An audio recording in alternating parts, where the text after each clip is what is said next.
Guys Marco എന്ന് പറഞ്ഞ cinema ഞാൻ കണ്ടിട്ട് വന്നത്. അപ്പോൾ ഞാൻ എൻ്റെ റിവ്യൂ അല്ല, ഞാൻ എൻ്റെ ഒരു ഒപ്പീനിയൻ പറയുക.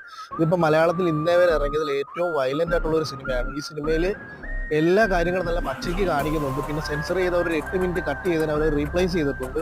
ഇതുപോലൊരു വയലൻ്റ് ഫിലിം നമ്മളെ കില്ല് സിനിമ വെച്ച് കഴിഞ്ഞാൽ കില്ലും ഇതുകൂടെ കമ്പയർ ചെയ്യാൻ പറ്റത്തില്ല. കാര്യം കില്ലിനെക്കാട്ടി വയലൻസ് ആണ്. പിന്നെ ഉണ്ണിമുഖത്തിൻ്റെ ഫാൻസ് ആയിട്ടുള്ള ഗേൾസിൻ്റെ അടുക്ക പറയാൻ ഇതിനകത്ത് അയ്യപ്പനെ കാണാൻ പറ്റത്തില്ല. അയ്യപ്പൻ എന്നുള്ള രീതിയിൽ പോയി നിങ്ങൾ സിനിമ കാണാൻ നിൽക്കരുത്, അത്രയ്ക്ക് വയലൻസ് ആണ്. പിന്നെ കുറേ സീൻ കണ്ടപ്പോൾ എനിക്കിങ്ങനെ രോമാഞ്ചമൊക്കെ വന്ന് റോക്കി ബായ്, മലയാളത്തിലെ റോക്കി ബായ് ആണ് ഇപ്പോൾ ഉണ്ണിമുഖം. കാര്യം പല സീൻസിലും ഉണ്ണിമുഖം വരുമ്പോൾ നമുക്ക് അടുത്തിരിക്കുന്ന ഒരു രോമാഞ്ചം. പിന്നെ തിയേറ്ററിലെ പുള്ളിയുടെ ആ ഒരു സ്ക്രീൻ പ്രസൻസ് എന്ന് പറയുന്നത് പിടിക്കാൻ പറ്റാത്ത സാധനമാണ്.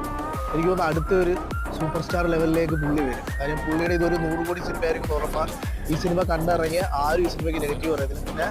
പിന്നെ ഈ സിനിമ എ സർട്ടിഫിക്കറ്റ് ഉള്ള സിനിമയാണ്. 18 വയസ്സിന് മേലുള്ളവർക്ക് ഫാമിലിയായിട്ട് പോകുന്നവരുടെ ശ്രദ്ധയ്ക്ക് ഇതിനകത്ത് സീൻസ് പറഞ്ഞാൽ സ്പോയിലറായി പോകും.